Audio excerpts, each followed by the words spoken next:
The sound of her daughter's terrified screams still echoed in Elizabeth's ears as she sat in the emergency room, holding an ice pack to her swollen left eye.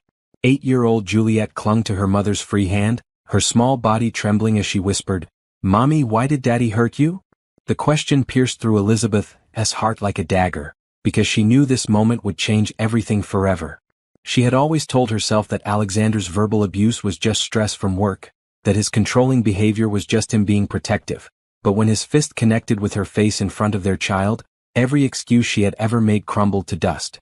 It had started 3 hours earlier when Elizabeth came home from her double shift at the diner, exhausted and looking forward to a quiet evening with Juliet. She found Alexander pacing in their small living room, his face twisted with rage as he clutched a stack of bills in his hand. Before she could even set down her purse, he was yelling about how irresponsible she was, how she never contributed enough to the household, how his sisters were struggling because Elizabeth refused to help them with their rent. "Your sisters live in a house twice the size of ours," Elizabeth had replied, trying to keep her voice calm as Juliet watched cartoons just a few feet away. "They both have jobs, Alexander. We can barely afford our own rent, let alone pay theirs too." That's when his face had turned that familiar shade of red that meant trouble was coming. "You ungrateful witch," he had snarled, moving closer to her. "My sisters took care of me when I had nothing. They deserve our help, and you're going to give it to them whether you like it or not." Elizabeth had stood her ground, something she rarely did anymore. "I worked 16 hours today, Alexander. I'm tired, I'm broke, and I'm not giving money we don't have to people who spend more on their nails than I make in a week." The first slap had come so fast she barely saw it coming. Juliet's cartoon was suddenly drowned out by the sound of Elizabeth's gasp and Alexander's heavy breathing. But it was the second blow, the closed fist punch that sent her stumbling backward into the coffee table, that made Juliet start screaming. "Daddy, stop!" Juliet had cried, jumping up from the couch and running to her mother. "You're hurting Mommy." Alexander had looked at his daughter with wild eyes, as if he was seeing her for the first time. For a moment, Elizabeth thought he might apologize, might realize what he had done. Instead, he had grabbed his keys and stormed out of the house, leaving Elizabeth bleeding on the floor and Juliet crying hysterically. Now, 3 hours later, Elizabeth sat in the sterile hospital room and finally admitted to herself what she had been denying for months.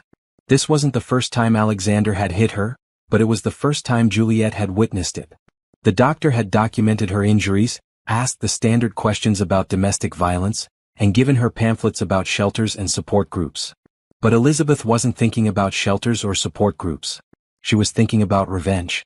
The nurse, an older woman with kind eyes and silver hair, had pulled Elizabeth aside while Juliet was getting a juice box from the vending machine. "Honey," she had said gently, "I've been doing this for 30 years, and I've seen too many women come through these doors. The ones who survive, who really make it out, they're the ones who get smart about it. Don't just leave. Make sure he can't do this to anyone else ever again." Those words kept replaying in Elizabeth's mind as she drove home with Juliet, who had finally fallen asleep in the back seat. Alexander's car wasn't in the driveway, which meant he was probably at his sister's house, telling them his version of what happened. They would comfort him, tell him that Elizabeth had it coming, that she needed to learn her place. His sisters, Isabella and Carmen, had never liked Elizabeth from the moment Alexander brought her home 5 years ago. They saw her as an outsider, someone who was stealing their precious brother away from them. Elizabeth had tried to be the perfect sister-in-law at first. She had cooked for family gatherings, babysat their children, even lent them money when they claimed to be struggling. But nothing was ever enough. They criticized her cooking, her clothes, her job, her parenting. When Elizabeth and Alexander got married, they had actually tried to talk him out of it, claiming she wasn't good enough for their family. As Elizabeth carried Juliet inside their small house, she noticed the stack of bills Alexander had been holding earlier scattered on the floor. She gathered them up, her hands shaking with anger as she read through them. The rent was 3 weeks overdue, the electricity was about to be shut off, and they had $17 in their checking account. But somehow, Alexander had been giving his sisters money for their rent, money that should have been going to keep their own family afloat. Elizabeth put Juliet to bed, kissing her forehead and promising that everything would be okay. As she sat alone in the living room, she made a decision that would change everything. She wasn't going to file for divorce and disappear into the night like a beaten dog. She wasn't going to let Alexander and his sisters win. She was going to destroy them systematically and completely, using their own weaknesses against them. The first step was gathering information. Elizabeth knew that Alexander's sisters weren't as innocent as they pretended to be. Isabella claimed to be a single mother struggling to make ends meet, but Elizabeth had seen her driving different expensive cars and wearing designer clothes. Carmen supposedly worked part-time at a beauty salon, but she was always traveling and posting pictures of expensive restaurants on social media. There was something shady about their finances, and Elizabeth was going to find out what it was. She also knew that Alexander had been acting strange lately, coming home late and being secretive about his phone. At first, she had attributed it to work stress, but now she wondered if there was more to it. If he was cheating on her, that would make her revenge even sweeter. Elizabeth looked at her reflection in the hallway mirror, at the bruise that was already forming around her eye, and made a promise to herself. Alexander and his sisters had no idea what they had just unleashed. They thought they were dealing with a weak, submissive woman who would take whatever they dished out. They were about to learn how wrong they were. As she prepared for bed, Elizabeth began mentally planning her next moves. She would need allies, evidence, and most importantly, patience. This wouldn't be a quick process, but it would be thorough. By the time she was done, Alexander would regret ever laying a hand on her, and his sisters would wish they had never been born. The last thing Elizabeth did before falling asleep was to take a picture of her bruised face with her phone. It was the first piece of evidence in what would become a very long and satisfying case of revenge. Alexander and his sisters had started a war they couldn't win, and Elizabeth was going to make sure they knew it. The next morning brought a pounding headache and the harsh reality of what Elizabeth's life had become.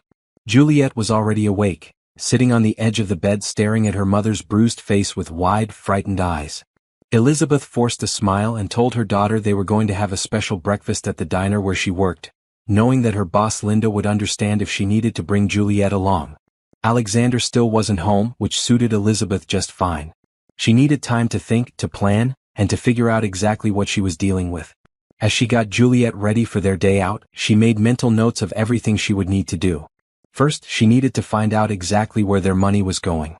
Second, she needed to understand what Alexander's sisters were really up to. And third, she needed to figure out why her husband had been acting so strange lately. The diner was nearly empty when they arrived, just a few regulars nursing their coffee and reading newspapers. Linda took one look at Elizabeth's face and immediately ushered her and Juliet into the back office, closing the door behind them. Linda was a tough woman in her 50s who had raised 3 kids as a single mother and didn't tolerate nonsense from anyone. "What did that fool do to you?" Linda asked, her voice tight with anger as she examined Elizabeth's bruised face. "It's complicated," Elizabeth began, but Linda cut her off. "It's not complicated at all. He hit you, and from the look of things, it wasn't the first time. The question is, what are you going to do about it?" Elizabeth had always trusted Linda, and something about the older woman's direct approach made her want to tell the truth. "I'm going to make him pay," she said quietly, glancing at Juliet who was coloring at the small table in the corner. "But I need help." Linda leaned forward, her expression serious. "What kind of help?" "I need to find out what he's been doing with our money, and I need to know if he's cheating on me. I have suspicions, but I need proof." Linda was quiet for a moment, then reached into her desk drawer and pulled out a business card. "My nephew Tony is a private investigator. He's good, he's discreet, and he owes me a favor. Call him." Elizabeth took the card, feeling a surge of hope for the first time in months. "Thank you, Linda. I don't know how I'll ever repay you. You'll repay me by making sure that man never hurts you or Juliet again. Now you and Juliet stay here today. Help me with the lunch rush and I'll pay you double. Consider it an investment in your future." The morning passed quickly, and Elizabeth found herself feeling more focused and determined than she had in years.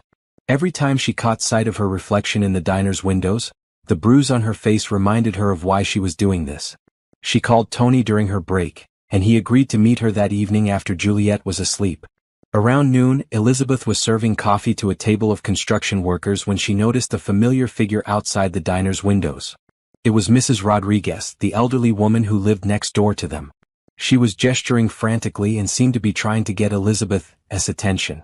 Elizabeth finished serving the table and stepped outside, where Mrs. Rodriguez immediately grabbed her arm. "Mija, I need to talk to you. It's about your husband and those sisters of his." Mrs. Rodriguez was in her 70s, a tiny woman with silver hair and sharp eyes who had lived in the neighborhood for 40 years. She knew everyone and everything that happened on their street, and she had never liked Alexander or his sisters. "What about them?" Elizabeth asked, though she had a feeling she didn't want to know the answer. I saw him come home this morning around 6, but he wasn't alone. There was a woman with him, a tall woman with red hair. They went inside together and she didn't come out until almost 9 o'clock. Elizabeth's stomach dropped. She had suspected Alexander was cheating, but having it confirmed felt like a punch to the gut. Did you recognize her? No, but I got a good look at her car. It's a silver Honda with a dent in the back bumper. I wrote down the license plate number. Mrs. Rodriguez handed Elizabeth a piece of paper with shaky handwriting. There's more, Mija. I've been watching those sisters of his for months, and something's not right about them. What do you mean? Mrs. Rodriguez looked around nervously, then leaned closer. They're running some kind of business out of that house. Different people coming and going at all hours, always paying cash. And they're getting mail for at least 6 different names. I think they're up to something illegal. Elizabeth felt a spark of excitement. If Alexander's sisters were involved in something illegal, that could be the key to destroying them. Mrs. Rodriguez, would you be willing to help me gather evidence about what they're doing?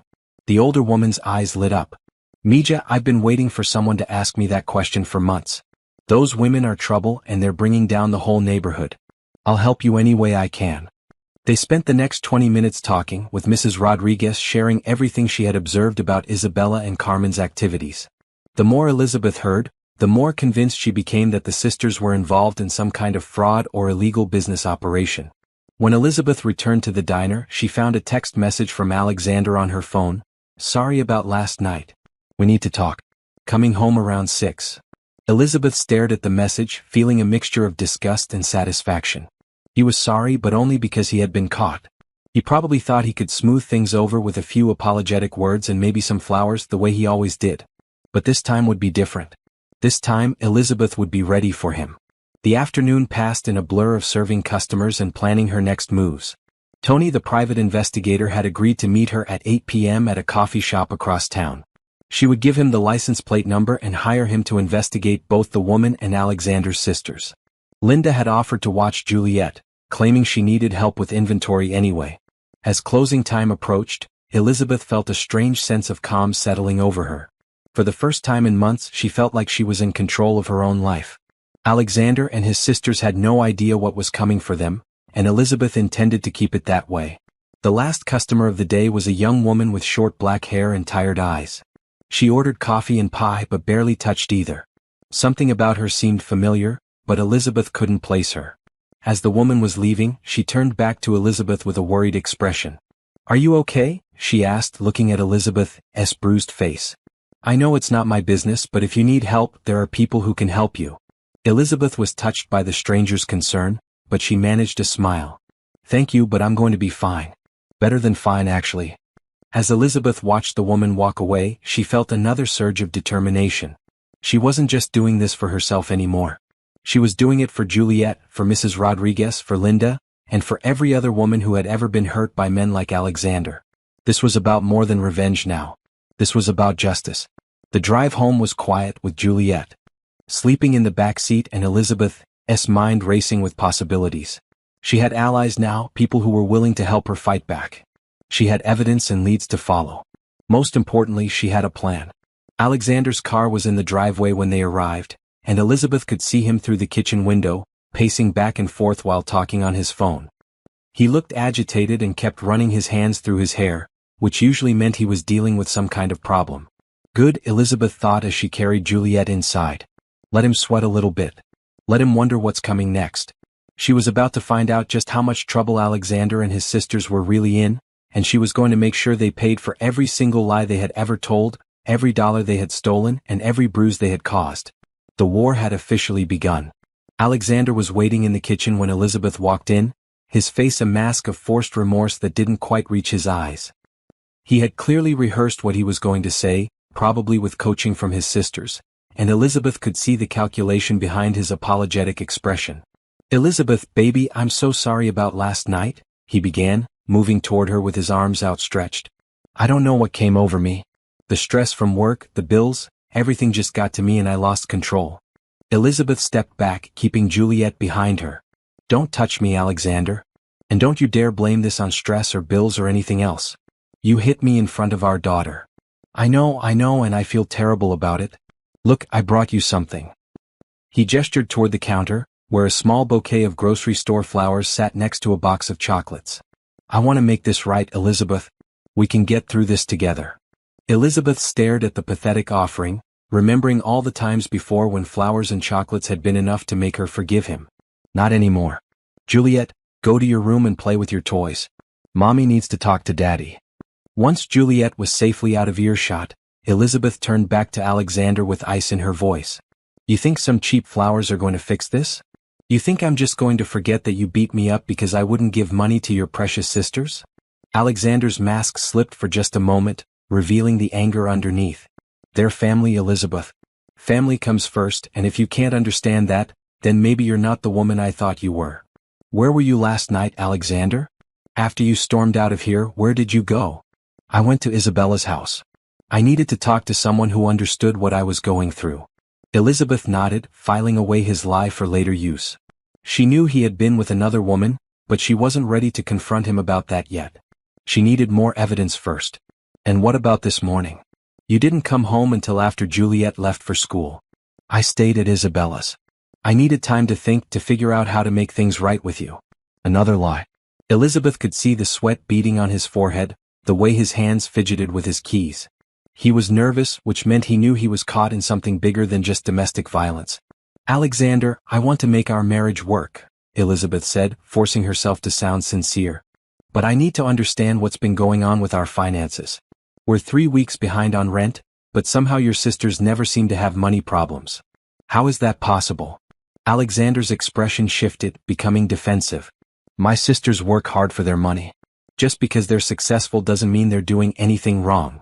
I'm not saying they're doing anything wrong. I'm saying I want to understand where our money is going. If we're going to stay together, we need to be honest with each other about everything." Elizabeth could see the wheels turning in Alexander's head. He was trying to decide how much to tell her, how much he could get away with hiding. Finally, he sighed and sat down at the kitchen table. "Look, I've been helping Isabella and Carmen with some business investments. Nothing major, just lending them money when they need it for their rental properties." "Rental properties? I thought Isabella worked at the grocery store and Carmen worked at the beauty salon." "They do, but they also buy houses and rent them out. It's a side business. They've been really successful at it." Elizabeth nodded, pretending to be impressed. "That's amazing. I had no idea they were such smart businesswomen. Maybe they could teach me about real estate investing." Alexander looked uncomfortable. "It's complicated, Elizabeth. They've been doing this for years and they have their own system. I don't think they'd want to bring anyone else into it. Not even family? Not even your wife? It's not personal, it's just business. They keep it separate from family stuff." Elizabeth could see that Alexander was getting more nervous by the minute. Whatever his sisters were involved in, it was something they wanted to keep secret. That made it even more interesting to her. "Well, maybe you could ask them," Elizabeth said sweetly. "I'm really interested in learning how to make extra money. With Juliet getting older, she's going to need more things and I want to be able to provide for her." Alexander stood up abruptly. "I'll talk to them about it. But right now, I need to focus on making things right between us. Elizabeth, I love you and Juliet more than anything in the world. Last night was a mistake and it will never happen again. I promise." Elizabeth looked at him for a long moment, then nodded slowly. "I want to believe you, Alexander. But you have to understand I'm scared. I'm scared of what happens the next time you get angry, the next time you think I'm not supporting your family enough." "There won't be a next time," Alexander said firmly. "I'm going to get help. I'm going to talk to someone about managing my anger."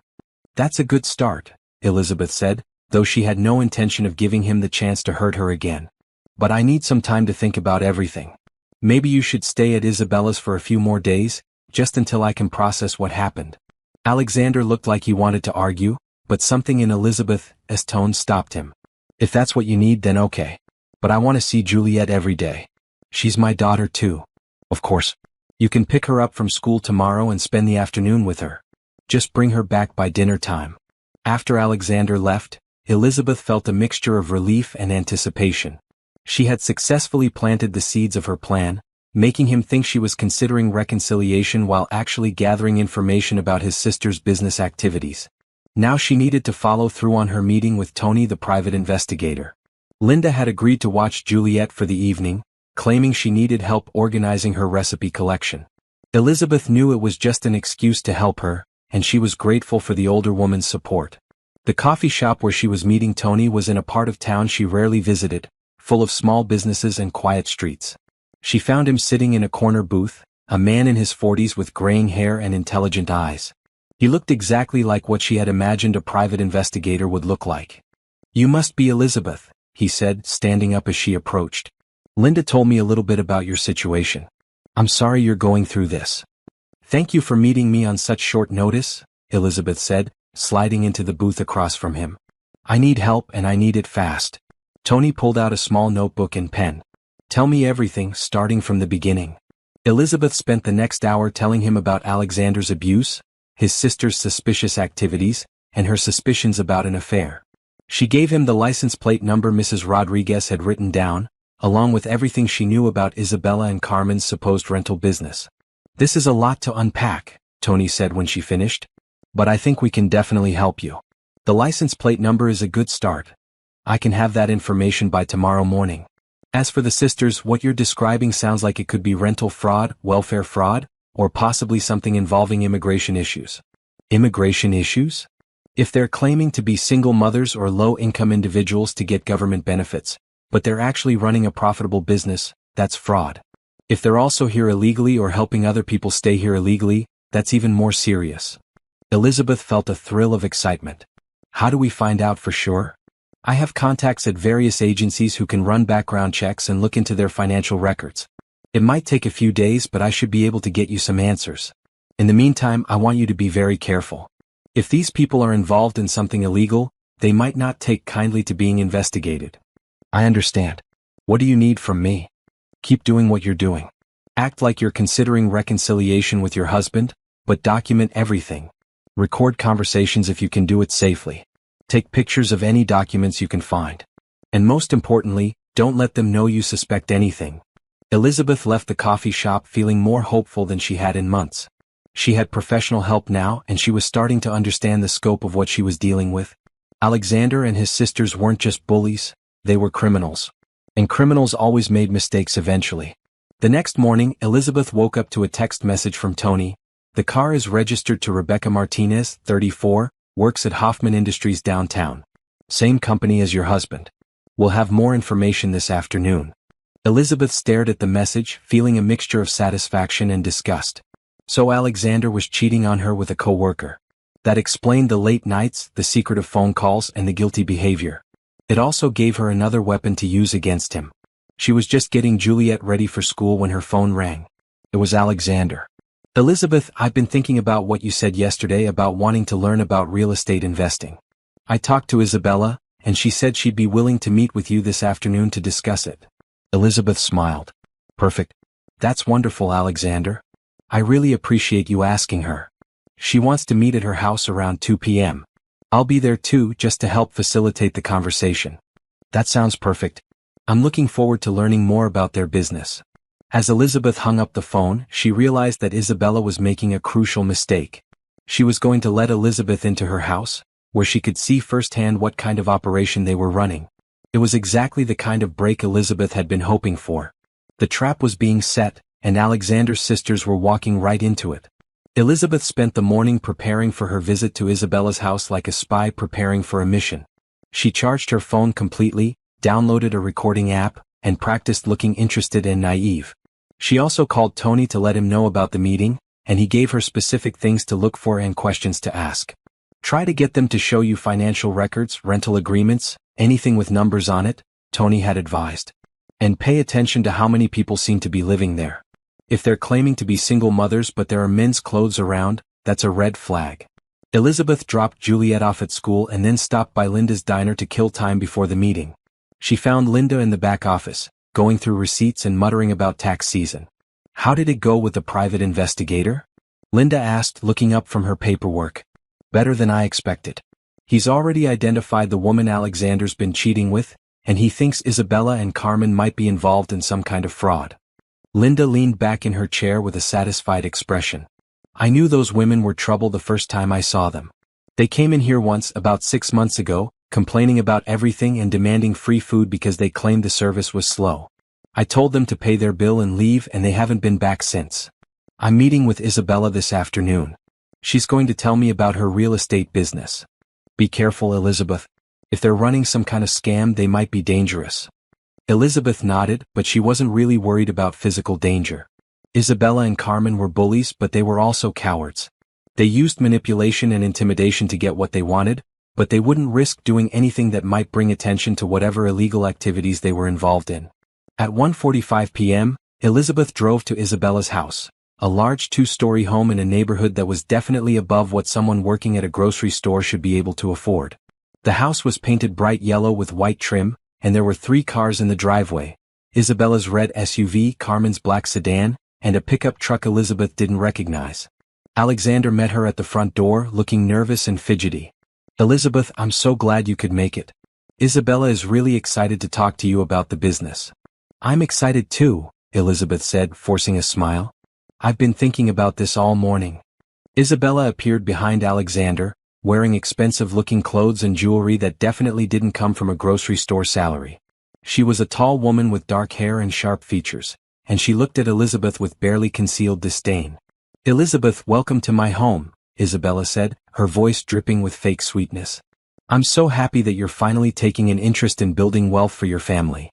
Elizabeth bit back her first response and instead said, "Thank you for taking the time to meet with me. I know you're very busy." Carmen emerged from the kitchen, carrying a tray of coffee and pastries.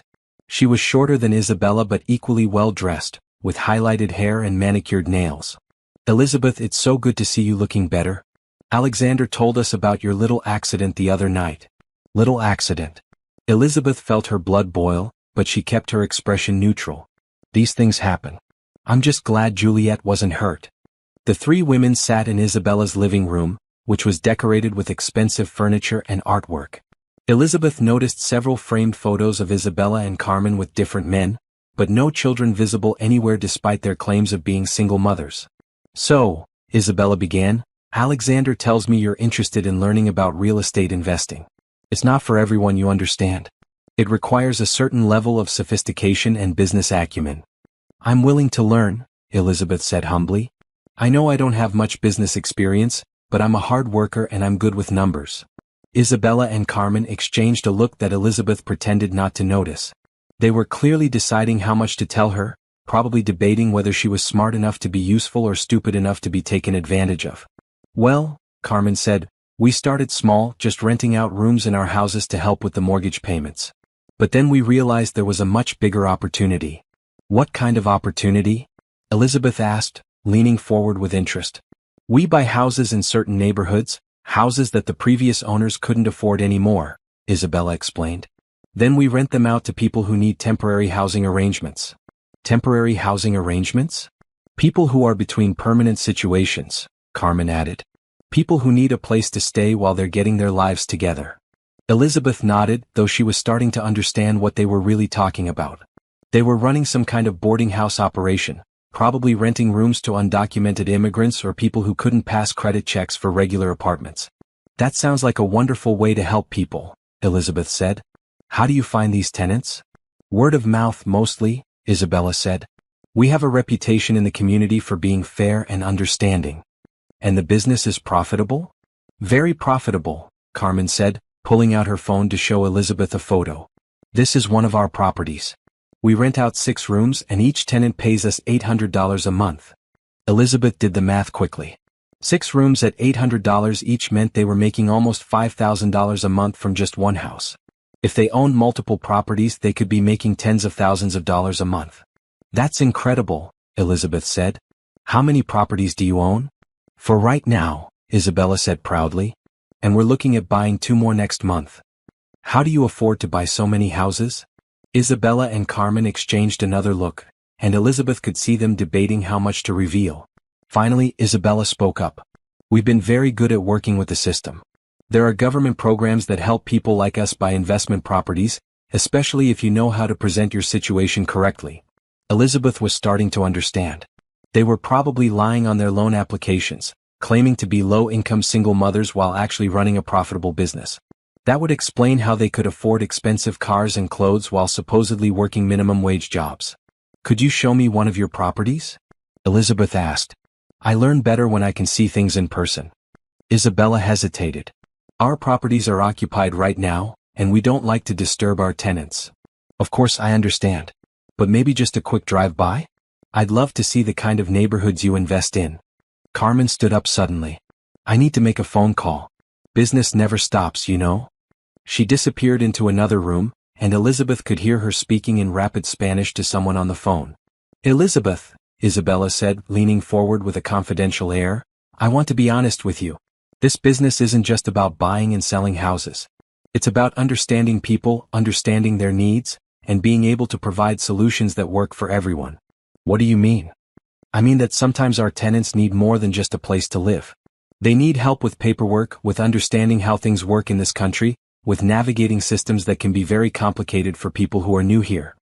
Elizabeth nodded, beginning to understand the full scope of what Isabella and Carmen were doing. They weren't just running boarding houses, they were running some kind of immigration assistance scam, probably charging desperate people for help with documents and legal processes. Carmen returned from her phone call looking agitated. Isabella, we need to talk. She glanced at Elizabeth and Alexander. Privately. Of course, Isabella said, standing up. Elizabeth, why don't you and Alexander wait here for a moment? We'll be right back. As soon as the sisters left the room, Alexander turned to Elizabeth with an uncomfortable expression. What do you think? Are you interested in getting involved? It sounds very complicated, Elizabeth said carefully. Much more complicated than I expected. Isabella and Carmen are very smart business. Retry. CC. Continue. Edit. Women, Alexander said, but Elizabeth could hear the uncertainty in his voice. They've built something really impressive here. Elizabeth nodded, pretending to consider it while actually listening to the heated conversation taking place in the next room. She could hear Isabella and Carmen arguing in Spanish, their voices getting louder and more agitated. She caught a few words, problemas, dinero, and policia, that made her heart race with excitement. When the sisters returned, their fake smiles were back in place, but Elizabeth could see the tension in their shoulders and the worry in their eyes. Elizabeth, Isabella said, we've decided that we'd like to start you off slowly. Maybe you could help us with some of the paperwork side of the business, learn how we keep track of everything. That sounds perfect, Elizabeth said. I'm very good with paperwork and organization. Excellent. Carmen will call you tomorrow to set up a time to go over our filing system. For now, though, I think we should call it a day. We have some other business to attend to. Elizabeth could tell she was being dismissed, but she had already learned more than she had hoped. As Alexander walked her to her car, she could see that he was troubled about something. Is everything okay? She asked. You seem worried. It's nothing, Alexander said quickly. Just some business complications. Isabella and Carmen handle everything, so I don't need to worry about the details. Elizabeth nodded, filing away his obvious lie. Whatever was going on, Alexander was definitely involved and he was definitely worried about it. On the drive home, Elizabeth called Tony to report what she had learned. They're running multiple scams, she told him. Immigration fraud, rental fraud, probably loan fraud too. And I think they're in some kind of trouble right now. What makes you say that? They got a phone call while I was there and it clearly upset them. They were arguing in Spanish about problems, money, and police. That's very interesting. I should have more information about their background checks by tomorrow. In the meantime, I want you to be extra careful. If they're feeling pressured by law enforcement, they might do something desperate. Elizabeth spent the evening helping Juliet with homework and thinking about her next moves. She had gained Isabella and Carmen's trust enough to get invited back, which meant she would have more opportunities to gather evidence. She also had confirmation that Alexander was involved in whatever illegal activities they were running. The next morning brought a call from Carmen, who sounded much more friendly than she had the day before. Elizabeth, I was thinking we could meet this afternoon to go over some of our paperwork. Would 2 p.m. work for you? That would be perfect, Elizabeth said. Should I meet you at Isabella's house? Actually, let's meet at my house instead. I have most of the filing systems set up in my home office. Elizabeth agreed, excited about the opportunity to see Carmen's setup. She spent the morning getting Juliet ready for school and preparing for her afternoon spy mission. At 1:30 p.m., she received a text from Tony. Background checks reveal both sisters have been using multiple identities for loan applications. Isabella has been married 3 times, always to men who later filed for bankruptcy. Carmen has outstanding warrants in 2 states. Be extremely careful. Elizabeth stared at the message, feeling a mixture of fear and excitement. She was dealing with career criminals, people who had been running scams for years. But she was also getting closer to having enough evidence to destroy them completely. Carmen's house was smaller than Isabella's but equally expensive looking. She met Elizabeth at the door wearing a business suit and carrying a briefcase, clearly trying to look professional and trustworthy. "Elizabeth, thank you so much for coming. I really think you're going to be a valuable addition to our team." "I'm excited to learn everything I can," Elizabeth said, following Carmen into a small room set up as an office. The room was filled with filing cabinets, computers, and stacks of paperwork. Carmen gestured to a chair in front of the desk while she sat down behind it. "Now the key to our success is organization," Carmen began. "We keep detailed records of everything, every property, every tenant, every expense, every payment." She pulled out a large binder and opened it to show Elizabeth pages of rental agreements, payment records, and tenant information. Elizabeth tried to memorize as much as possible while pretending to be impressed by the organization. "This is incredible," Elizabeth said. "You must have dozens of tenants." 43 right now," Carmen said proudly. "And we're always getting new referrals." Elizabeth noticed that many of the tenant names appeared to be Hispanic, and several of the addresses were the same. They were definitely packing multiple people into single rooms, probably charging each person full rent while telling the landlords they were single-family occupants. "How do you advertise for tenants?" Elizabeth asked. "We don't need to advertise. People know about us in the community. They come to us when they need help." Carmen spent the next hour showing Elizabeth different aspects of their record-keeping system. Elizabeth saw rental agreements for properties she was certain Isabella and Carmen didn't own, tenant records with obviously fake social security numbers, and payment records that didn't match up with the rental amounts they had claimed. "Carmen, can I ask you something?" Elizabeth said as their meeting was wrapping up. "Yesterday at Isabella's house, you seemed upset after that phone call. Is everything okay with the business?" Carmen's expression darkened.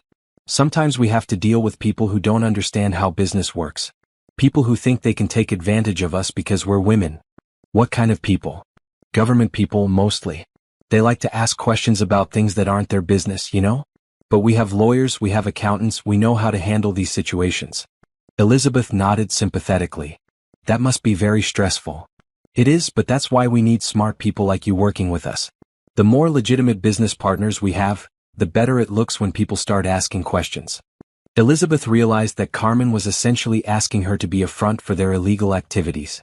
They wanted to use her clean record and innocent appearance to make their operation look more legitimate. "I understand," Elizabeth said. "I want to help however I can." As she was leaving, Carmen handed her a thick folder. "These are some rental agreements for you to review. Study them carefully, and we'll talk more tomorrow about how you can get involved." Elizabeth drove home with the folder on her passenger seat, feeling like she had just struck gold. She had detailed records of their illegal operation, evidence of tenant fraud, and proof that they were using fake identities for their business dealings. That evening, she met with Tony at a different coffee shop to turn over the evidence she had gathered. He looked through the folder with growing excitement.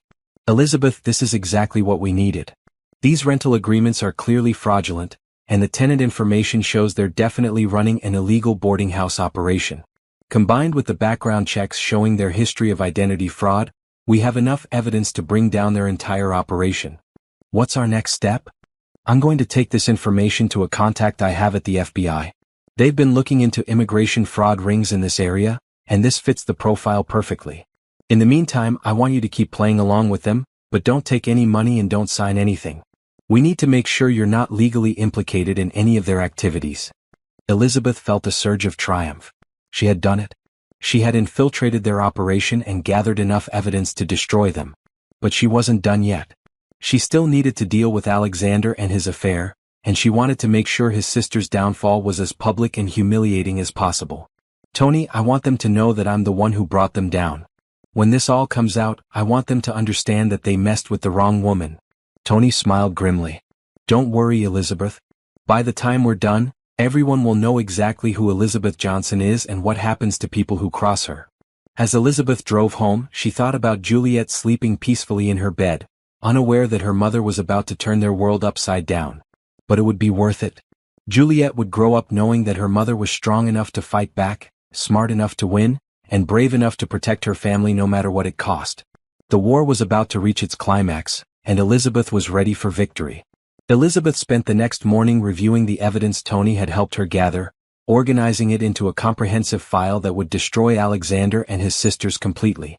She had rental fraud, immigration fraud, identity theft, and adultery all documented with photos, recordings, and official records. But she wanted her first strike to be memorable, something that would send a message that she was no longer the victim in this situation. The opportunity came when Alexander called her around noon, sounding more nervous than usual. "Elizabeth, I need to ask you a favor.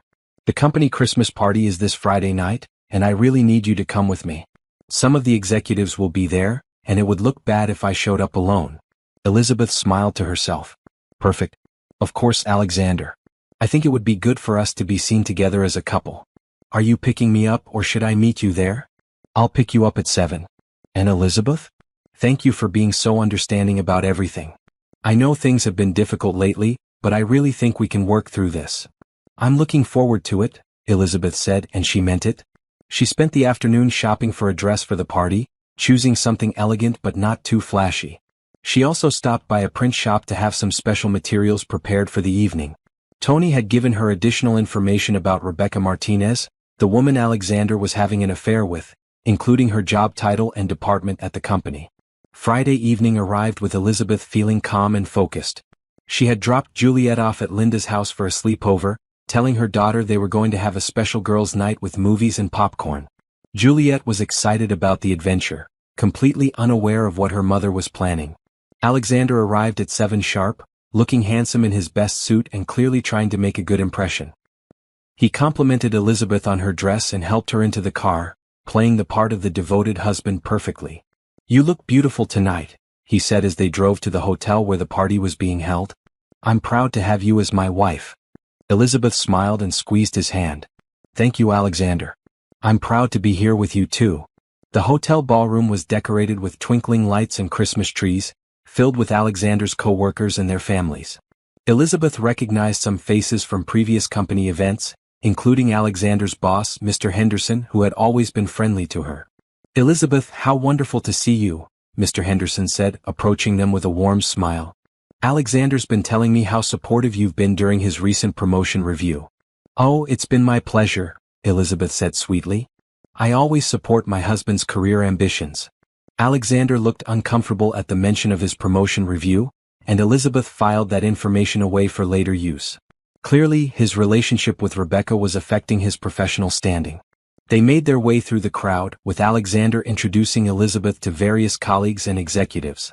Elizabeth was charming and gracious, playing the perfect corporate wife while secretly studying the room and identifying key players in what was about to unfold. About an hour into the party, Elizabeth excused herself to go to the restroom, but instead made her way to the hotel's business center. She had called ahead to arrange for use of their presentation equipment, claiming she wanted to surprise her husband with a special tribute. The hotel staff was incredibly helpful, setting up a laptop and projector in the ballroom while Elizabeth uploaded her presentation. She had titled it, "A Tribute to My Husband Alexander," and she made sure it would be quite a tribute indeed. When she returned to the party, she found Alexander talking to a tall woman with red hair who matched the description of Rebecca Martinez. They were standing close together, their body language clearly indicating an intimate relationship, while Alexander's wedding ring glinted in the light. "Alexander," Elizabeth said, approaching them with a bright smile. "Aren't you going to introduce me to your friend?" Alexander's face went pale. "Elizabeth, this is Rebecca Martinez from the marketing department." "Rebecca, this is my wife, Elizabeth." Rebecca looked equally uncomfortable, clearly recognizing Elizabeth's name from whatever Alexander had told her about their marriage problems. "Nice to meet you," she said stiffly. "Oh, the pleasure is all mine," Elizabeth said warmly. "Alexander has told me so much about his co-workers. It's wonderful to put faces to names." The conversation was awkward and brief, with Rebecca making an excuse to leave as soon as possible. Alexander watched her go with longing in his eyes, apparently forgetting that his wife was standing right next to him. "She seems lovely," Elizabeth said casually. "Very pretty too." "She's just a colleague," Alexander said quickly. "Nothing more than that." "Of course," Elizabeth agreed. "I trust you completely." As the evening progressed, Elizabeth watched Alexander and Rebecca trying to avoid each other while still stealing glances across the room. It was almost comical how obvious they were being, and Elizabeth wondered how long their affair had been going on before she found out about it. At 9 p.m., the hotel staff dimmed the lights and announced that there would be a special presentation. Elizabeth stood up and made her way to the front of the room, where a microphone had been set up. "Good evening, everyone," she said, her voice carrying clearly through the ballroom. "I wanted to take a moment to share something special with all of you tonight. My husband Alexander and I have been married for 5 years, and I thought it would be nice to show everyone what our life together has been like." Alexander looked confused but pleased, probably thinking Elizabeth was about to give a heartwarming speech about their marriage. The crowd settled in to watch, expecting a typical corporate party presentation. Elizabeth clicked the first slide, which showed a beautiful photo of her and Alexander on their wedding day. "This is where our story began," she said. "Two people in love, starting their life together with hopes and dreams for the future." The next few slides showed happy moments from their early marriage holidays, vacations, Juliet's birth, family gatherings. The crowd was smiling and nodding, clearly enjoying the sweet tribute. "But every marriage has its challenges," Elizabeth continued, clicking to the next slide. "And sometimes people make choices that change everything." The new slide showed bank statements highlighting money transfers to Isabella and Carmen, with amounts circled in red. For example, when your husband gives your rent money to his sisters instead of paying your bills. The crowd was starting to look uncomfortable, sensing that something was wrong. Alexander was staring at the screen in horror, realizing what was happening. "Or when your husband comes home at 6 a.m. with lipstick on his collar," Elizabeth said, clicking to a slide showing photos of Alexander and Rebecca leaving a hotel together. These photos were taken last Tuesday morning. The room erupted in gasps and whispers. Rebecca looked like she wanted to disappear, while Alexander stood frozen in place, his face white with shock. "But the real surprise," Elizabeth continued, "is finding out that your husband and his sisters are involved in a multi-million-dollar fraud operation." The next slide showed documents from Isabella and Carmen's rental scam, with fake social security numbers and fraudulent loan applications clearly visible. Mr. Henderson was now standing up, his face red with anger. "Alexander, what is the meaning of this?" "And finally," Elizabeth said, clicking to the last slide, "when your husband beats you in front of your 8-year-old daughter because you won't participate in his criminal activities." The final slide showed the photo Elizabeth had taken of her bruised face, along with the hospital report documenting her injuries. The silence in the room was deafening. Alexander was shaking his head frantically, trying to deny everything, but the evidence was overwhelming. Rebecca had tears streaming down her face, and several of Alexander's co-workers were pulling out their phones to take pictures of the presentation. "So this is my tribute to my husband Alexander," Elizabeth said, her voice steady and clear. "A man who chose his criminal family and his mistress over his wife and daughter. I hope you've all enjoyed getting to know the real Alexander Johnson." Elizabeth turned off the projector and walked calmly toward the exit, leaving chaos in her wake. Alexander ran after her, grabbing her arm in the hotel lobby. "Elizabeth, what have you done?" he screamed. "You've destroyed everything. My career, my reputation, everything." "No, Alexander," Elizabeth said, pulling her arm free. "You destroyed everything the moment you decided to hit me. I just made sure everyone knows what kind of man you really are." "This isn't over," Alexander said, his voice shaking with rage. "You think you can humiliate me and get away with it? You have no idea what you've just started." "Actually, I do," Elizabeth said calmly. "I know exactly what I've started and I know exactly how it's going to end. You and your sisters are going to pay for everything you've done to me and Juliet." As Elizabeth walked away, she could hear Alexander's phone ringing with calls from his co-workers and supervisors. By Monday morning, everyone at his company would know about his affair, his domestic violence, and his involvement in his sister's criminal activities. But this was just the beginning. Elizabeth had dealt the first blow, but she had much more planned for Alexander and his sisters. They had underestimated her for the last time. The war was far from over, and Elizabeth was just getting started. The weekend following the Christmas party was a blur of phone calls, text messages, and desperate attempts by Alexander to control the damage Elizabeth had caused. He had been calling her constantly, alternating between rage and pleading, but Elizabeth had blocked his number and was communicating with him only through Linda, who had volunteered to be her intermediary. "He's losing his mind," Linda reported on Saturday morning as Elizabeth helped with the breakfast rush at the diner. "He's been calling here every hour, demanding to know where you are and when you're coming home. I told him you're staying with friends until further notice." "Good," Elizabeth said, flipping pancakes with a satisfaction she hadn't felt in years. "Let him sweat. Meanwhile, I have more work to do." Elizabeth had spent Friday night and Saturday morning executing the next phase of her plan.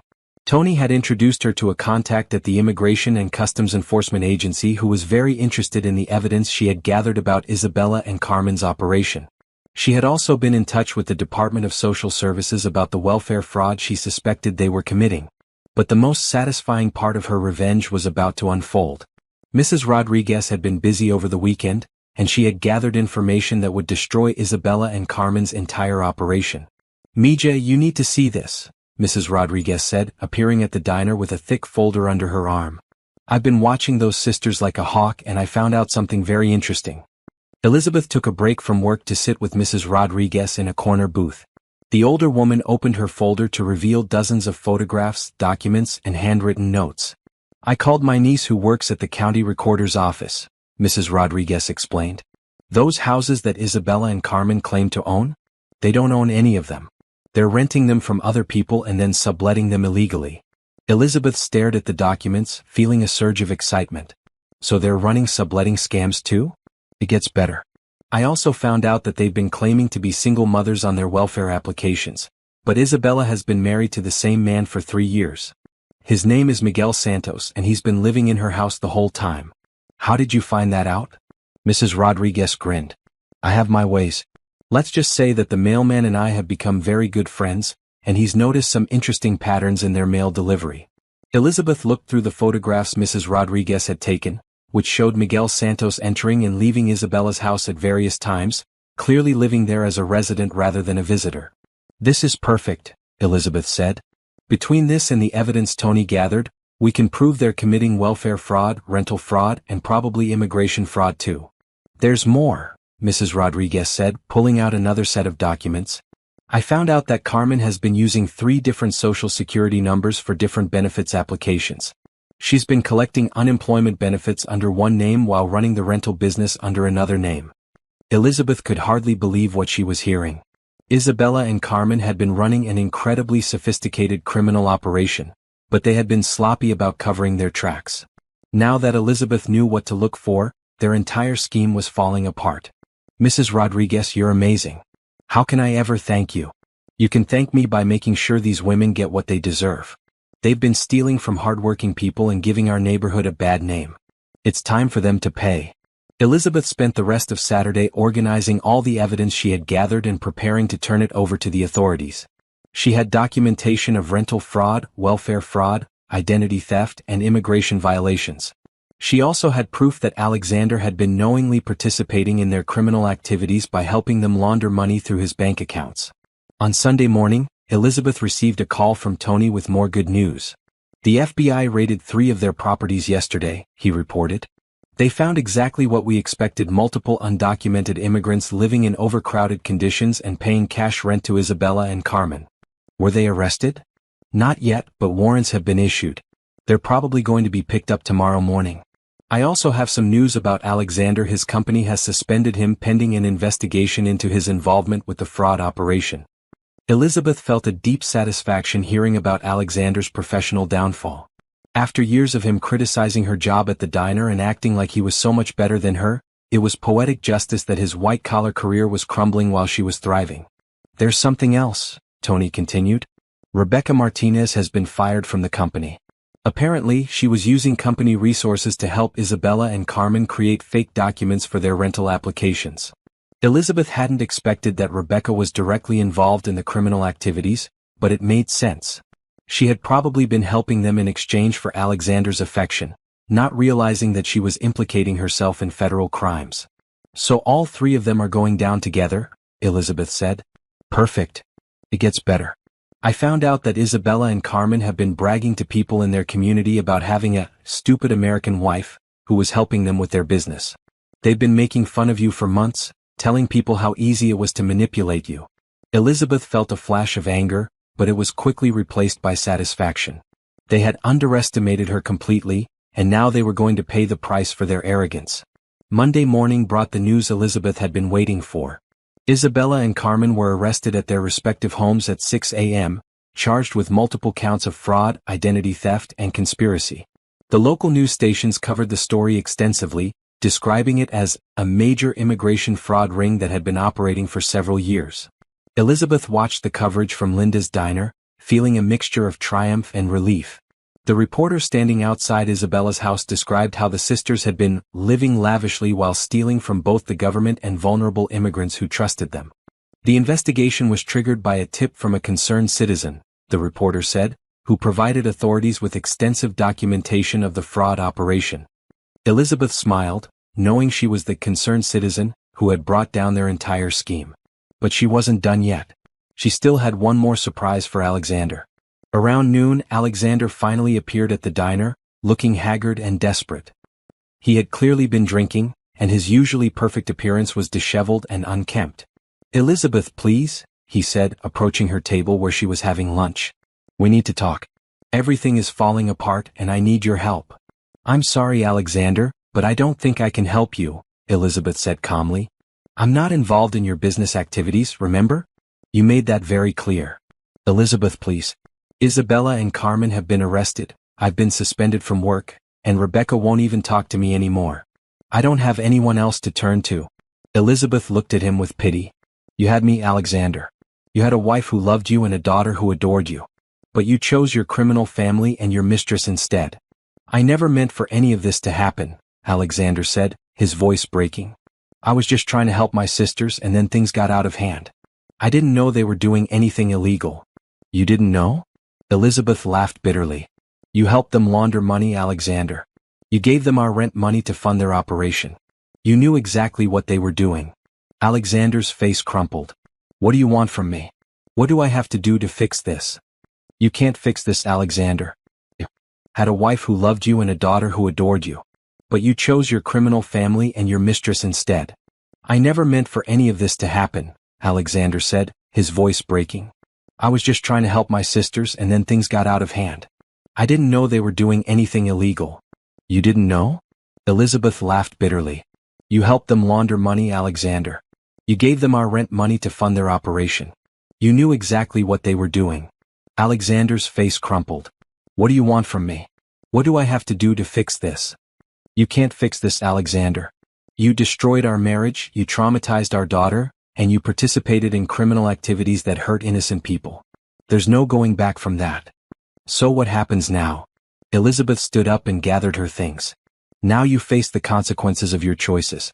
Isabella and Carmen are going to prison, Rebecca has been fired and will probably be charged as an accessory, and you're going to have to figure out how to rebuild your life without any of them.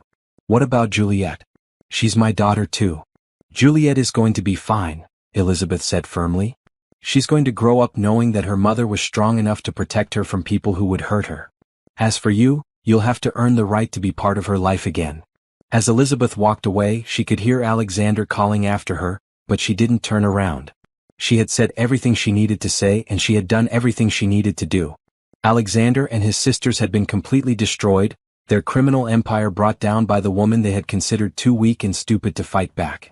But Elizabeth's revenge wasn't complete yet. She still had one more surprise in store, something that would ensure that Alexander understood exactly who he had been dealing with all along. The final phase of her plan was about to begin. 2 weeks after Isabella and Carmen's arrest, Elizabeth sat in Marcus Williams' law office, reviewing the divorce papers that would officially end her marriage to Alexander. Marcus was an old friend from high school who had become a successful family law attorney, and he had been more than happy to help Elizabeth when she reached out to him. "I have to say, Elizabeth, this is the most comprehensive divorce case I've ever handled," Marcus said, adjusting his glasses as he looked through the mountain of evidence she had provided. Between the domestic violence documentation, the adultery evidence, and the criminal conspiracy charges, Alexander doesn't have a leg to stand on. "Good," Elizabeth said firmly. "I want to make sure he can't come back and try to take Juliet away from me, or claim any rights to property or assets.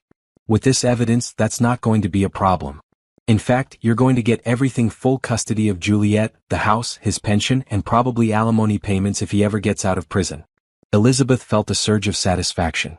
After years of Alexander controlling their finances and making her feel like she was dependent on him, she was going to end up with everything while he ended up with nothing. "Speaking of prison," Marcus continued, "I have some updates on the criminal cases. Isabella and Carmen are both facing 25 years in federal prison. Their lawyer is trying to negotiate a plea deal, but the prosecution isn't interested in being lenient. What about Alexander? He's been indicted on money laundering charges, conspiracy to commit fraud, and accessory to immigration violations. He's looking at 15 to 20 years. His lawyer is also trying to negotiate a plea deal, but given the extensive evidence against him, he's not in a good position to bargain. Elizabeth nodded, feeling a deep sense of justice. Alexander and his sisters had thought they were so smart, running their criminal operation while looking down on honest, hard-working people like her. Now they were going to spend the best years of their lives in prison. There's something else, Marcus said, pulling out another folder. I've been working with Tony to trace Alexander's assets, and we found something interesting. He's been hiding money in offshore accounts, probably planning to use it to flee the country if things got too hot. How much money? Almost $200,000. Money that should have been going to support you and Juliet, but instead was being hidden away for his escape plan. Elizabeth felt a flash of anger. While she had been working double shifts at the diner and worrying about paying bills, Alexander had been secretly stashing away hundreds of thousands of dollars. It was just another example of how little he had cared about his family. Can we get that money back? Absolutely. In fact, we can do better than that. I've been working with a contact at the IRS, and it turns out that Alexander never declared any of this income on his tax returns. He owes the government over $50,000 in back taxes, plus penalties and interest. Marcus opened another folder and showed Elizabeth a document that made her smile. This is a court order freezing all of Alexander's assets, including the offshore accounts. Every penny he has is now under government control, and it's going to be used to pay his legal fees, his back taxes, and his restitution to the victims of his fraud scheme. So he's going to be completely broke? Completely broke and completely ruined. By the time this is over, he'll be lucky if he has enough money for a bus ticket when he gets out of prison. Elizabeth felt a deep satisfaction hearing about Alexander's financial ruin. He had always been so proud of his money and his success, looking down on her for working at a diner and making her feel like she was worthless. Now he was going to experience what it felt like to have nothing. What about Rebecca? She's been charged as an accessory to the fraud scheme, but she's cooperating with prosecutors in exchange for a lighter sentence. She's also been fired from her job and will probably never work in her field again. Elizabeth felt a twinge of satisfaction about Rebecca's downfall too. The woman had knowingly participated in destroying Elizabeth's marriage and had helped criminals defraud innocent people. She deserved whatever punishment she got. There's one more thing, Marcus said, pulling out a final document. I've been working with your Aunt Patricia on something special. Elizabeth's Aunt Patricia was her mother's sister, a successful businesswoman who had always been supportive of Elizabeth but had lost touch with her after Alexander had discouraged their relationship. Patricia had reached out after hearing about the divorce, offering to help in any way she could. What kind of special thing? Well, it turns out that Alexander's prized possession, his collection of vintage cars, is being auctioned off to pay his legal fees. Your Aunt Patricia has agreed to buy the entire collection and then donate it to a charity auction. Elizabeth laughed out loud. Alexander's car collection was his pride and joy, something he had spent years building and had never let her or Juliet even touch.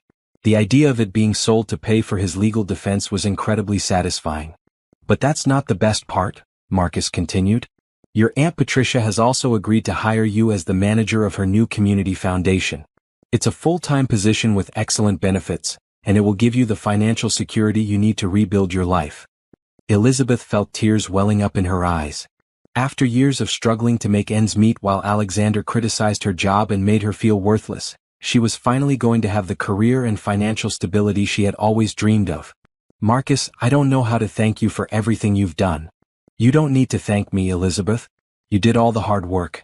You gathered the evidence, you built the case, and you had the courage to fight back against people who thought they could destroy you. I just helped you make it official. As Elizabeth left Marcus's office, she felt a sense of closure that she hadn't experienced in years. Alexander and his sisters were going to prison, their criminal empire had been destroyed, and she was finally free to build the life she wanted for herself and Juliet. But there was still one more thing she needed to do. She wanted to make sure that Alexander understood exactly what had happened to him and who was responsible for his downfall. She wanted him to know that the woman he had beaten and humiliated had been the architect of his complete destruction. That afternoon, Elizabeth drove to the county jail where Alexander was being held pending trial. She had arranged to meet with him in the visiting room, ostensibly to discuss Juliet's welfare but actually to deliver her final message. Alexander looked terrible when he appeared on the other side of the glass partition. He had lost weight, his hair was disheveled, and he had dark circles under his eyes. The man who had once been so proud of his appearance now looked like a broken shell of his former self. "Elizabeth," he said, picking up the phone with shaking hands. "Thank you for coming. I wasn't sure you would." "I came to talk about Juliet," Elizabeth said, her voice steady and calm. "I want you to know that she's doing very well. She's happy, she's healthy, and she's already starting to forget about the night you hit me in front of her." Alexander's face crumpled. "Elizabeth, I'm so sorry about that night. I was drunk, I was angry, and I did something unforgivable. I know I can't take it back, but I want you to know that I regret it every single day." "I know you do, Alexander. But regret doesn't change what happened. Is there any chance at all that we could work things out? I know I made mistakes, but I love you and Juliet more than anything in the world." Elizabeth looked at him with pity.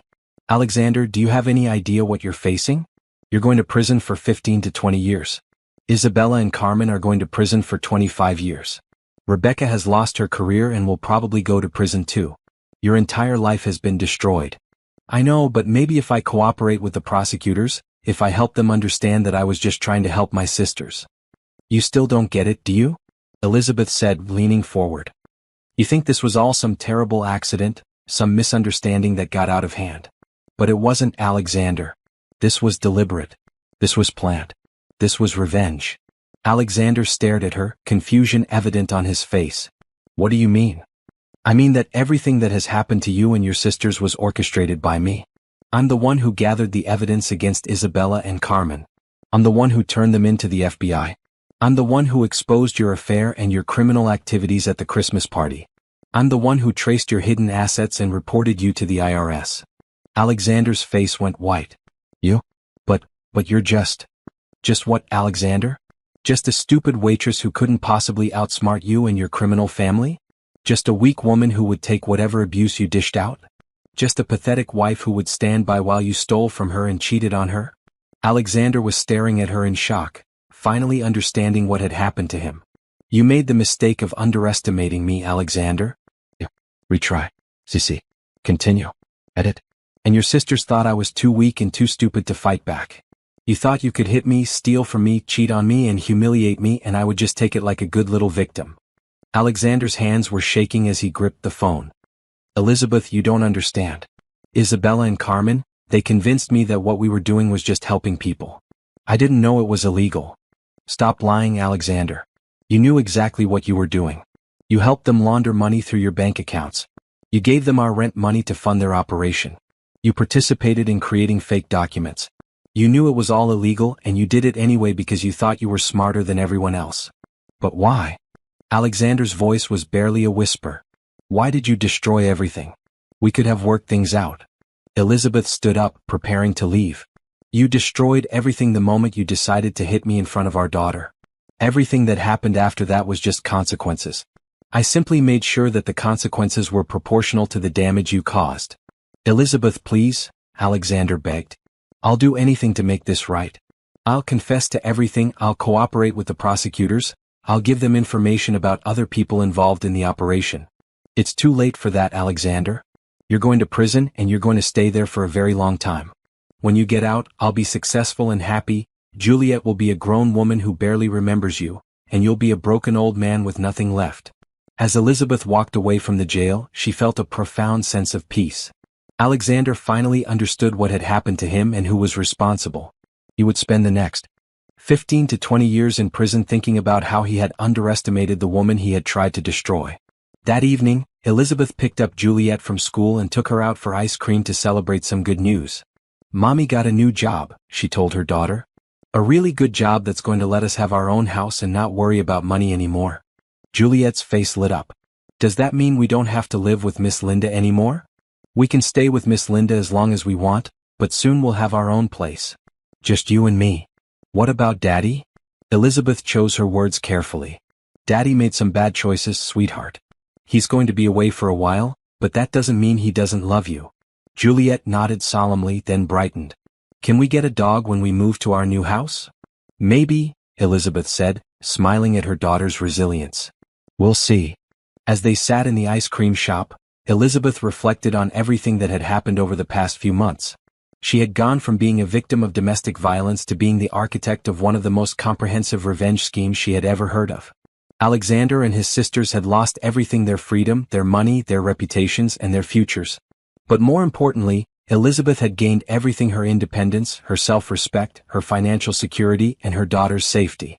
She had proven to herself and everyone else that she was stronger and smarter than anyone had given her credit for. The legal web she had woven around Alexander and his sisters was complete, and there was no escape for any of them. They would spend years in prison thinking about the woman they had underestimated, the woman who had brought down their entire criminal empire with nothing but intelligence, determination, and patience. Elizabeth's revenge was almost complete. There was just one more phase of her plan to execute, one final message to send that would ensure her victory was total and permanent. 3 months after the arrests, Elizabeth was settling into her new life with a satisfaction that grew stronger every day. She had started her position as manager of Aunt Patricia's Community Foundation, a job that not only paid well but also gave her the opportunity to help other women who were in situations similar to what she had experienced. Juliet was thriving in her new school, making friends and showing no signs of trauma from her father's abuse. She rarely asked about Alexander anymore, and when she did, it was with the casual curiosity of a child rather than the desperate longing Elizabeth had feared. But Elizabeth wasn't done with Alexander yet. She had been monitoring his situation through Marcus, and she had learned that he was getting desperate. His sisters had both pleaded guilty and received 20-year sentences. Rebecca had been sentenced to 5 years in federal prison, and Alexander was facing the prospect of going to trial alone with no allies and no leverage. That's when Elizabeth decided to spring her final trap. She had Marcus arrange a meeting with Alexander's court-appointed attorney, an overworked public defender named Jim Peterson, who was clearly in over his head with the complexity of the case. "Ms. Johnson," Peterson said when they met in his cramped office, "I understand you might be willing to help your husband's case in some way?" "I might be," Elizabeth said carefully. "I've been thinking about Juliet, and how difficult it will be for her to grow up with her father in prison for 20 years. If there was some way to reduce his sentence, it might be better for everyone." Peterson leaned forward eagerly. "What kind of help are you thinking about?" "Well, I know that Alexander was involved in his sister's operation, but I also know that they manipulated him. If he was willing to cooperate fully with the prosecution and provide information about other people involved in similar schemes, maybe we could negotiate a reduced sentence." "That's possible," Peterson said. "But Alexander has been insisting that he doesn't know anything about other operations." "That's because he's scared," Elizabeth said. "He's afraid that if he talks, he'll put himself in danger. But if I could convince him that it's the right thing to do for Juliet's sake, he might be willing to open up." Peterson was practically salivating at the possibility of reducing his client's sentence. "What would you need from me?" "I'd need to meet with Alexander privately, without any recording devices or monitoring. He needs to trust that our conversation is completely confidential, or he'll never tell me the truth about what he knows." Peterson hesitated. "That's highly irregular. The prosecution would want any information he provides to be officially recorded." "I understand that," Elizabeth said. "But first I need to convince him to talk at all. Once he agrees to cooperate, then we can arrange for official statements and testimony. But this first conversation needs to be private." After some negotiation, Peterson arranged for Elizabeth to have an unmonitored visit with Alexander in a private room at the jail. He believed he was facilitating a breakthrough that would save his client from a life sentence. He had no idea he was helping Elizabeth execute the final phase of her revenge. The meeting took place on a Wednesday afternoon in a small conference room typically used for attorney-client meetings. Alexander looked even worse than he had during their previous visit, with hollow cheeks and haunted eyes. Prison was clearly taking a toll on him both physically and mentally. "Elizabeth," he said, his voice barely above a whisper.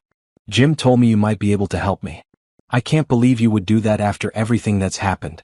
"I'm not doing it for you, Alexander," Elizabeth said, sitting across from him at the small table. "I'm doing it for Juliet. She deserves to have a father who might be able to be part of her life someday." Alexander's eyes filled with tears.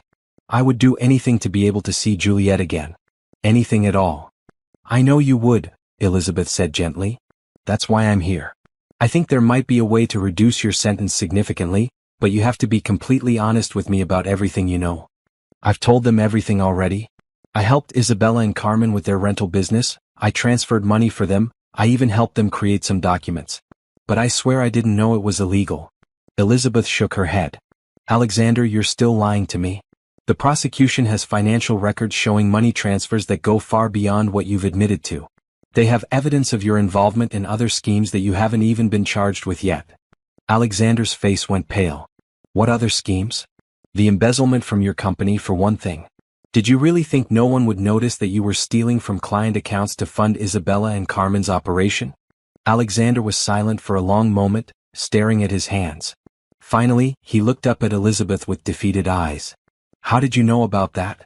Because I've been investigating you for months, Alexander. I know about the money you stole from Hoffman Industries. I know about the fake invoices you created to cover your tracks.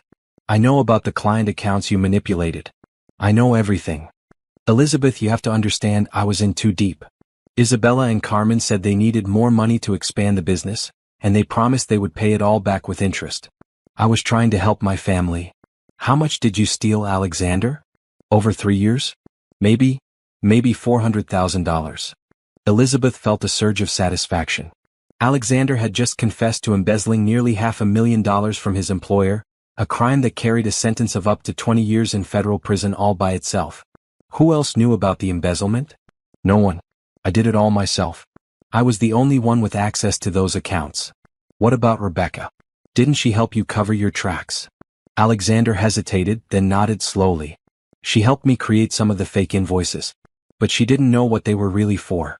I told her it was just creative accounting to help clients minimize their tax burden. Elizabeth was recording everything on her phone, hidden in her purse. Alexander had no idea that he was providing her with a complete confession to federal embezzlement charges. Alexander, if you're willing to confess to the embezzlement and cooperate with the prosecution, they might be willing to reduce your sentence on the other charges. But you have to tell them everything, every detail, every person involved, every dollar you stole. You really think that would help? I think it's your only chance to see Juliet before she's grown up. Otherwise, you're looking at 40 years in prison between the fraud charges and the embezzlement charges.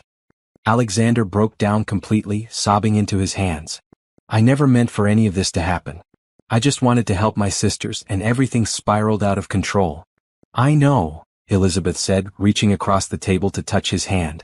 But now you have a chance to make it right. You can take responsibility for what you've done and help the prosecution recover the money you stole. It's the right thing to do. Will you bring Juliet to see me if I cooperate? If you tell the complete truth and help recover every penny you stole, then yes. I'll bring Juliet to see you. Alexander nodded frantically. I'll do it. I'll tell them everything. I'll cooperate completely. Elizabeth left the jail with a recording of Alexander confessing to embezzling $400,000 from his company, along with details about how he had covered his tracks and who had helped him. She drove straight to the FBI field office and turned the recording over to the agents handling his case. This is exactly what we needed, Agent Martinez told her after listening to the recording. We suspected there was embezzlement involved, but we couldn't prove it without his confession.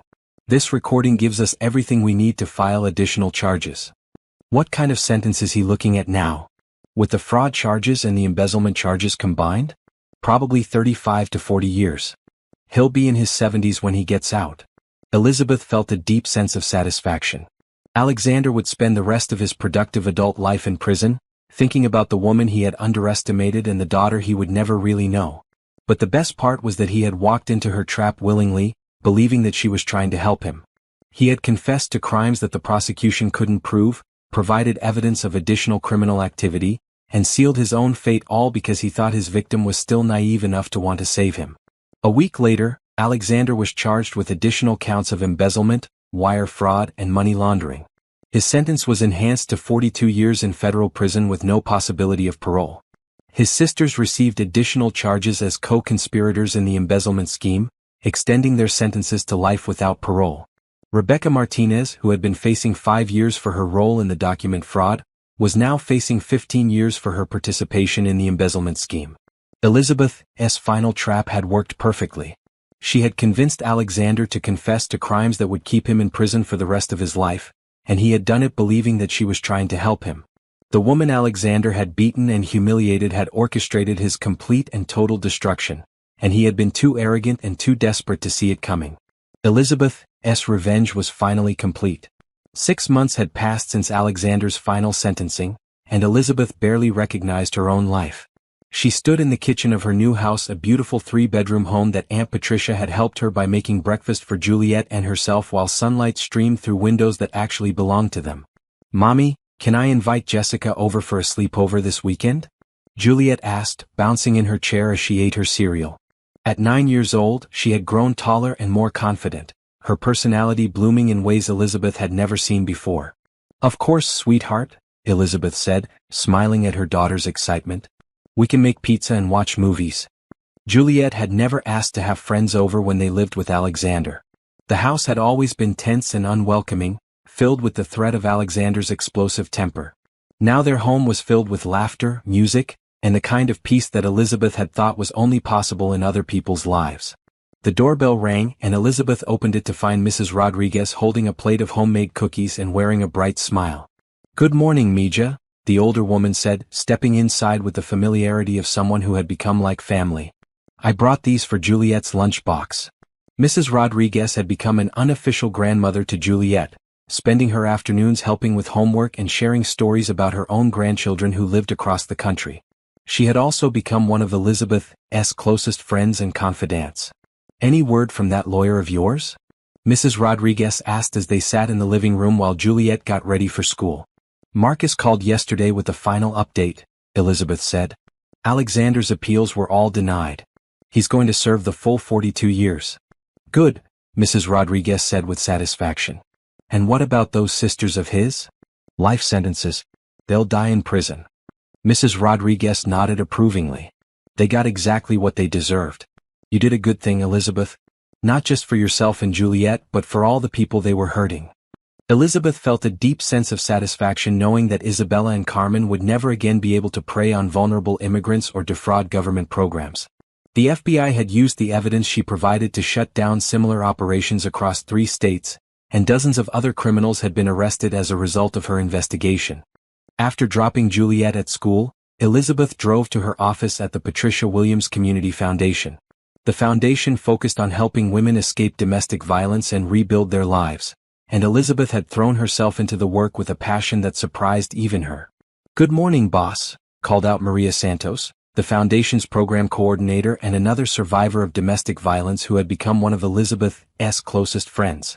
"We've got 3 new applications this morning, and Linda wants to talk to you about expanding the job training program." Linda had joined the foundation as a volunteer counselor after selling her diner to a young couple who shared her commitment to community service. She spent her days helping other women develop the practical skills they needed to support themselves and their children. "Also," Maria continued, "there's a reporter from the city paper who wants to interview you about the foundation's success. Apparently, we're being considered for some kind of state award." Elizabeth shook her head. "You know I don't like publicity. Can you handle the interview instead?" "Elizabeth, you need to start taking credit for what you've accomplished here. In 6 months, you've helped 37 women leave abusive relationships and start new lives. You've created job training programs, housing assistance, legal aid clinics. You've built something amazing." Elizabeth knew Maria was right, but she still felt uncomfortable with attention and praise. After years of Alexander telling her she was worthless and incompetent, she was still adjusting to the reality that she was actually very good at what she did. "Speaking of accomplishments," Maria said with a grin, "there's someone here to see you. He's been waiting in your office for about 10 minutes. Elizabeth raised an eyebrow. "He? A very handsome he if you want my opinion. Says his name is Dr. Michael Chin, and he's working on some kind of research project about community support programs." Elizabeth's heart skipped a beat. She had met Dr. Chin a month earlier at a conference about domestic violence prevention, and they had spent hours talking about their shared passion for helping survivors rebuild their lives. He was a psychologist who worked with trauma victims, and he had impressed Elizabeth with his intelligence, compassion, and gentle sense of humor. She found him in her office, studying the wall of thank you letters from women the foundation had helped. He turned when she entered, and his face lit up with a warm smile that made Elizabeth's stomach flutter. "Elizabeth, thank you for seeing me without an appointment," he said. "I was in the neighborhood and thought I'd take a chance." "It's always good to see you, Michael," Elizabeth said, trying to keep her voice casual. "How's the research project going?" "That's actually why I'm here. I've been analyzing the data from programs like yours across the state, and what you've accomplished here is remarkable. Your success rate for long-term independence is nearly double the state average." Elizabeth felt a flush of pride. We have an amazing team. You have amazing leadership, Michael corrected. I was wondering if you might be interested in collaborating on a larger study. There are federal grants available for innovative approaches to domestic violence prevention, and I think your model could be scaled up to help thousands of women. As they discussed the possibilities, Elizabeth found herself drawn to Michael's enthusiasm and expertise. He understood the work she was doing in a way that few people could, and he treated her as an equal partner rather than someone who needed to be managed or controlled. There's something else, Michael said as their meeting was winding down. I know this might be forward of me, but I was wondering if you'd like to have dinner with me this weekend. Not for business, just because I'd like to spend more time getting to know you. Elizabeth felt a flutter of panic. She hadn't been on a date since before she married Alexander, and the idea of opening herself up to another relationship was terrifying. But there was something about Michael that made her feel safe and valued in a way she had never experienced before. I would like that, she said, surprising herself with her answer. But I should tell you that I have a 9-year-old daughter, and she comes first in everything I do. I would expect nothing less, Michael said with a smile. Actually, I was hoping to meet Juliet sometime. I think she and I would get along well. As Elizabeth watched Michael leave, she felt a sense of possibility that she hadn't experienced in years. For the first time since her divorce, she was beginning to think that maybe she could have it all: a career she loved, a daughter who was thriving, and perhaps even a relationship with someone who saw her strength instead of trying to diminish it. That evening, Elizabeth picked up Juliet from her after-school program and took her to their favorite restaurant to celebrate some good news. Guess what, sweetheart? Elizabeth said as they shared a pizza. Mommy's work is going so well that we might be able to help even more families, and there might be an article about us in the newspaper. That's awesome, Mom, Juliet said, beaming with pride. Will they take our picture? Maybe. Would you like that? Juliet nodded enthusiastically. I want everyone to know how smart and strong my mom is. Elizabeth felt tears welling up in her eyes. After years of Alexander telling her she was worthless, her daughter saw her as smart and strong. After years of working at a diner and being looked down on, she was running a successful foundation and being recognized for her achievements. Juliet, there's something else I want to talk to you about. There's a very nice man named Dr. Chin who works with people like Mommy does, and he's asked us to have dinner with him this weekend. How would you feel about that? Juliet considered this seriously. Is he like Daddy? No, sweetheart. He's nothing like Daddy. He's kind and gentle, and he helps people instead of hurting them. Okay then. I'd like to meet him.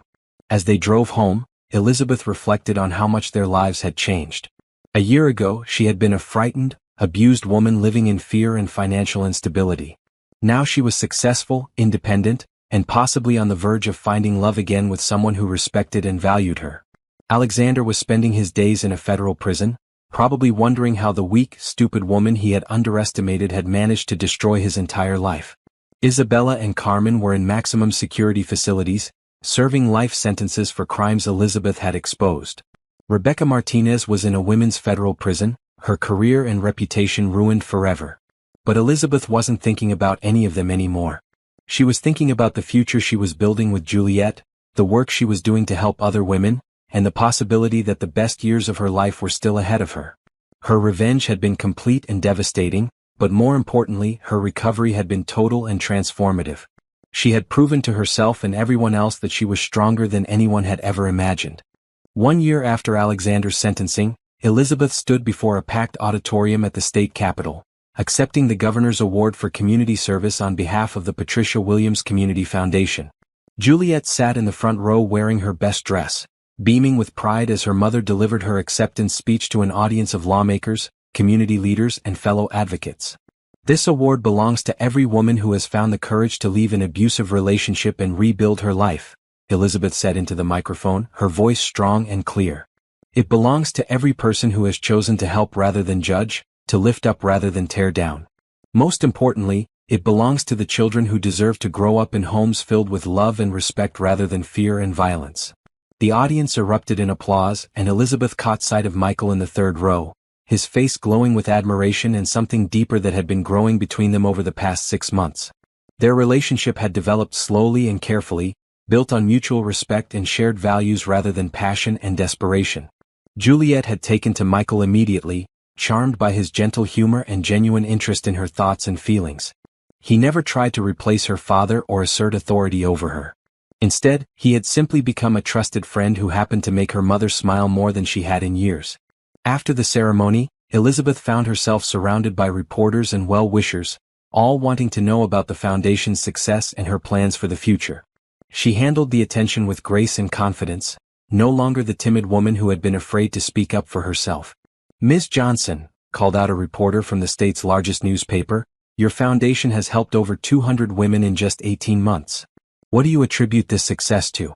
"We treat every woman as an individual with unique strengths and challenges," Elizabeth replied. "We don't just provide temporary shelter, we provide education, job training, legal assistance, and ongoing support. We help women build new lives, not just escape old ones. There are rumors that your own experience with domestic violence inspired you to start this work. Are you willing to comment on that?" Elizabeth had learned to handle these questions without flinching. "I am a survivor of domestic violence, and that experience taught me both how difficult it is to leave an abusive relationship and how possible it is to rebuild a life afterward. Every woman we help proves that survival is not enough, we can thrive." As the crowd began to disperse, Elizabeth noticed a familiar figure standing at the back of the auditorium. It was Jim Peterson, Alexander's former attorney, looking uncomfortable and out of place among the celebration. "Ms. Johnson," he said, approaching her hesitantly, "I was wondering if I could have a word with you privately." Elizabeth's first instinct was to refuse, but curiosity got the better of her. She asked Michael to keep an eye on Juliet and followed Peterson to a quiet corner of the lobby. "I know this is inappropriate," Peterson began, "but I wanted you to know that Alexander has been asking about you. He's heard about your success, about the foundation, about this award. He wanted me to reach out to you." "What does he want?" Elizabeth asked, though she suspected she already knew. "He wants to see Juliet. He's been in prison for over a year now, and he says he's changed. He's been participating in anger management programs, substance abuse counseling, therapy. He claims he's a different man." Elizabeth looked at Peterson with a mixture of pity and disgust. "Did you really think I would agree to that? Did you really think I would expose my daughter to him again? He's her father, Ms. Johnson. He has rights. He forfeited those rights when he chose to beat me in front of her," Elizabeth said firmly. "He forfeited them when he chose his criminal sisters and his mistress over his family. He forfeited them when he stole money that should have gone to support his child." Peterson shifted uncomfortably. "I understand your feelings, but Juliet might want to see him someday. Shouldn't that be her choice? When Juliet is 18 years old, she can make her own decisions about her father. Until then, my job is to protect her from people who might hurt her. Alexander proved that he's one of those people.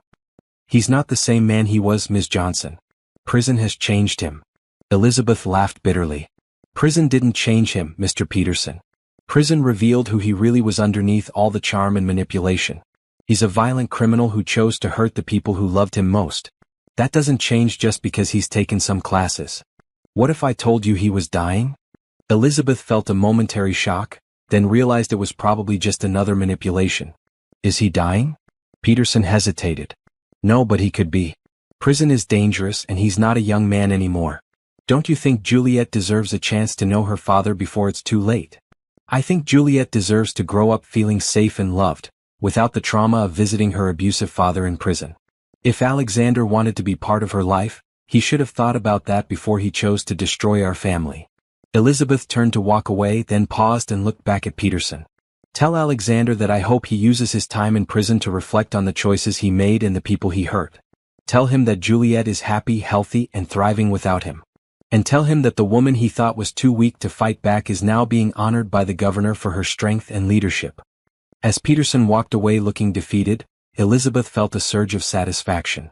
Even from prison, Alexander was still trying to manipulate and control her, but she was no longer the vulnerable woman who had fallen for his tactics. She was stronger now, wiser, and completely immune to his attempts at emotional blackmail. "How did it go?" Michael asked when she rejoined him and Juliet in the lobby. "Just someone trying to drag me back into the past," Elizabeth said, taking his hand. "But I'm much more interested in the future." That evening, the three of them went out for a celebration dinner at Juliet's favorite restaurant. As they shared dessert and laughed about silly jokes, Elizabeth marveled at how normal and peaceful their life had become. "Mom," Juliet said as they were driving home, "that man who wanted to talk to you, was that about Daddy?" Elizabeth was constantly amazed by her daughter's perceptiveness. "Yes, sweetheart. You wanted to know if you might want to visit Daddy in prison. Juliet was quiet for a moment, then shook her head. I don't want to see him. He scared me and he hurt you. I like our life better now. You never have to see him if you don't want to, Elizabeth assured her. That's entirely your choice. I know, Juliet said confidently. You taught me that I get to choose who I let into my life. Michael reached over and squeezed Elizabeth's hand, and she felt a wave of gratitude for everything they had built together. Juliet was growing up strong and confident, with a clear understanding of her own worth and the right to be treated with respect. Elizabeth had created a successful career helping other women find the same strength she had discovered in herself. A year later, Elizabeth stood in her office reading a newspaper article about a federal investigation that had shut down immigration fraud rings in 6 states, all based on the evidence she had provided about Isabella and Carmen's operation. Hundreds of criminals had been arrested, millions of dollars in stolen benefits had been recovered, and countless vulnerable immigrants had been protected from exploitation. The article mentioned that the investigation had been triggered by an anonymous tip from a concerned citizen. But Elizabeth knew that she had been far more than that. She had been a warrior, fighting not just for herself and Juliet but for every person who had been victimized by Alexander's criminal family. On her desk was a photo from her wedding to Michael the previous month, a small, private ceremony attended only by their closest friends and family. Juliet had served as the maid of honor, walking down the aisle with confidence and joy. In the photo, all 3 of them were laughing at something Juliet had whispered during the vows. Elizabeth's phone buzzed with a text from Tony, the private investigator who had helped her gather evidence against Alexander and his sisters. Saw the article about the fraud investigation, he wrote. You should be proud of what you accomplished. You didn't just get revenge, you got justice. Tony was right. What Elizabeth had accomplished went far beyond personal revenge. She had exposed a criminal conspiracy, helped law enforcement shut down multiple fraud operations, and used her own experience to help hundreds of other women escape abusive relationships. But perhaps most importantly, she had proven to herself that she was capable of anything she set her mind to. The woman who had once been afraid to speak up for herself had become a leader in her community. The woman who had been told she was worthless had created something of tremendous value. The woman who had been beaten down had risen up stronger than ever before. Sometimes, late at night when Juliet was asleep and Michael was working late at the hospital, Elizabeth would think about Alexander sitting in his prison cell, probably wondering how his life had gone so wrong. She hoped he understood that every day of his 42-year sentence was a direct result of his choice to hurt the people who had loved him most. But mostly, Elizabeth didn't think about Alexander at all anymore. She was too busy living the life she had built from the ashes of the one he had tried to destroy. She was too busy being happy, successful, and free. Her revenge had been perfect and complete, but her victory was something much more valuable, the knowledge that she had the strength to overcome anything and the wisdom to build something beautiful from even the most painful experiences. Alexander had tried to break her, but instead he had forged her into something unbreakable. His sisters had tried to destroy her, but instead they had given her the evidence she needed to help law enforcement protect other vulnerable people. In the end, Elizabeth's greatest victory wasn't what she had done to her enemies, it was what she had done for herself, for Juliet, and for all the women who would benefit from the strength she had discovered in her darkest hour. The weak, frightened woman Alexander had beaten was gone forever, replaced by someone who would never again allow anyone to make her feel small or worthless. Elizabeth Johnson had won the war not by becoming like her enemies, but by becoming the best version of herself. And that victory would last a lifetime.